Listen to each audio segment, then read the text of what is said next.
लालू जी इतना हिस्सा नहीं ले रहे हैं और एनडीए नीतीश जो है वो एनडीए के साथ में चले गए हैं। डेमोक्रेसी अगर चलनी है तो परिवारवाद खत्म होना चाहिए। बिहार विधानसभा चुनाव का रन बेहद नज़दीक है। ऐसे में पप्पू यादव का कुंभा लगातार बढ़ता जा रहा है। पीडीए अलायंस जो है वो लगातार बढ़ती जा रही है। आज प्रकाश अंबेडकर ने पीडीए अलायंस को समर्थन दिया है। इनसे बात करेंगे। सर, बिहार की राजनीति में एंट्री आपकी हुई है, पीडीए अलायंस को आपने समर्थन दिया है, क्या मुख्य कारण रही? पिछली बार मैं इस इलेक्शन में भी पॉलिटिकल लाइन ली थी जब नीतीश और लालू जी एक साथ में थे। अब जो है दोनों अलग हो चुके हैं। लालू जी इतना हिस्सा नहीं ले रहे हैं और एनडीए नीतीश जो है वो एनडीए के साथ में चले गए हैं। केंद्र की जो राजनीति है एनडीए की वो मुसलमानों के खिलाफ है और आरक्षित वर्ग के खिलाफ है, नुकसान पहुंचा रही है पूरी तरह से।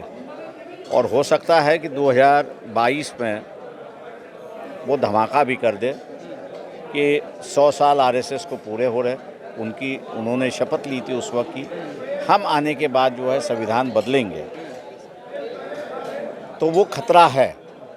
और इसलिए हम लोग ये चाह रहे हैं कि एनडीए की सरकार अगर यहाँ से चली जाती बिहार से तो एक नई पहल और एक नई शुरुआत होगी। कांग्रेस महागठबंधन की तरफ यदि बात करें तो कांग्रेस राजद में कहीं ना कहीं राज चल रहा है, एकजुटता दिख नहीं रही है।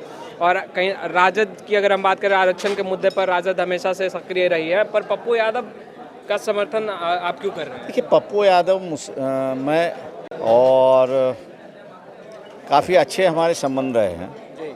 पहली बार जो है उसको राजनीति में हम लोग एक नई चहल कर रहे हैं। और बिहार की राजनीति वैसे मुझे ये नहीं, मैं हमेशा आते जाते रहा हूँ, इसमें कोई ये नहीं है। मतलब लालू या दास प्राइम मिनिस्टर मुख्यमंत्री बने उससे मैं बिहार से जानता हूँ। ये पप्पू यादव का ऐसा स्टेटमेंट आता है कि अगर लालू यादव तेजस्वी यादव का चेहरा हटाकर कोई दलित या महादलित चेहरा रखेंगे तो झुकाव रहेगा। आपको क्या लगता है, क्या ये सही है? और अगर ऐसा होता तो आप जाएंगे उस वक्त? देखिए, जहाँ प्रेडिक्शन करने की बात होती है वहाँ मेरे ख्याल से राय देना उचित नहीं है। असलियत में जब होगा तब दिखा देगी। पप्पू यादव का ऐसा स्टेटमेंट लगातार आता रहता है कि तेजस्वी यादव के चेहरे के बिना कोई दूसरा चेहरा होगा। कुछ पॉलिटिकली स्टेटमेंट होते हैं बताने के कि परिवारवाद के खिलाफ हम हैं। तो ये मैं लेता हूँ कि पप्पू यादव का स्टेटमेंट है कि वो परिवारवाद नहीं चाहता है, वो डेमोक्रेसी चाहता है। और इसलिए वो लालू के परिवार से ये कह रहा है कि आप गैर और किसी को ले आइए। आपको क्या लगता है? मुझे नहीं लगता। पप्पू यादव का कितना उचित स्टेटमेंट लग रहा है ये? देखिए, डेमोक्रेसी अगर चलनी है तो परिवारवाद खत्म होना चाहिए। आपको भी लगता है परिवारवाद खत्म होना चाहिए? खत्म होना चाहिए। और इसलिए मैं कभी सत्ता में नहीं गया। अच्छा, एक लास्ट सवाल।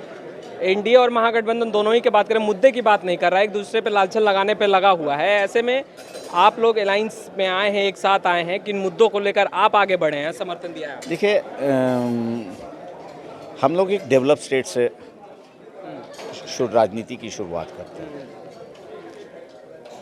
मैं बैठ कर यही कह रहा हूँ कि भैया हम लोग को ठीक है, राजनीति है, इलेक्शन है, सरकार बदल जाएगी, नई सरकार आएगी, लेकिन 5 साल हम लोग क्या करेंगे उसका एक विवरण देना चाहिए। जहाँ तक मेरी जानकारी है 11 चीनी मिल यहाँ पे शुरुआत हो सकते हैं अगर चाहे तो। दूसरा जो है धान की बहुत बड़ी प्रोडक्शन है। इंडस्ट्रियल डिसीजन हम लोग को लेना होगा। बड़े दाल मिल के लिए, बड़े राइस मिल के लिए जाना है, छोटे राइस मिल के लिए जाना है। एम्प्लॉयमेंट अगर देना है तो आपको छोटे राइस मिल की तरफ जाना है। तो मैं इन कुछ पॉलिसी मैटर्स को लेके इनसे बातचीत कर रहा हूं ताकि एक डेवलपमेंट की बुनियाद जो है पॉलिसी मैटर पर चले। क्या लगता है कितना पीडीएस जो है वो आगे? मेरे हिसाब से देखिए कि इसमें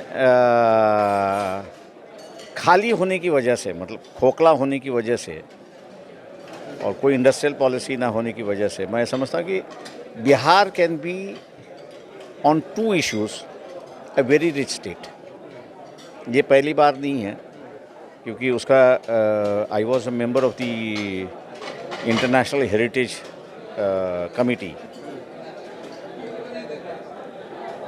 बिहार से लेके लुम्बिनी, लुम्बिनी से लेके कुशीनगर से लेके सारनाथ, सारनाथ से लेके इलाहाबाद, इलाहाबाद से लेके वापस गया।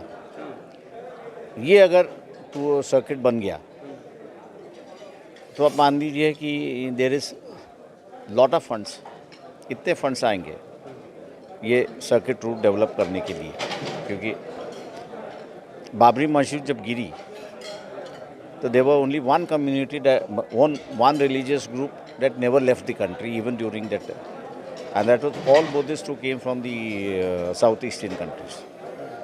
So they will contribute a lot.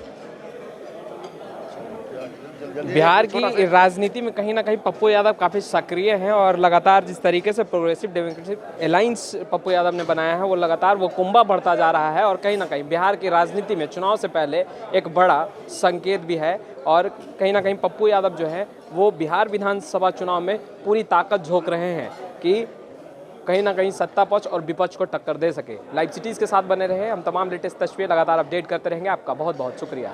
Lalu ji इतना हिस्सा नहीं ले रहे हैं और एनडीए नीतीश जो है वो एनडीए के साथ में चले गए हैं। डेमोक्रेसी अगर चलनी है तो परिवारवाद खत्म होना चाहिए।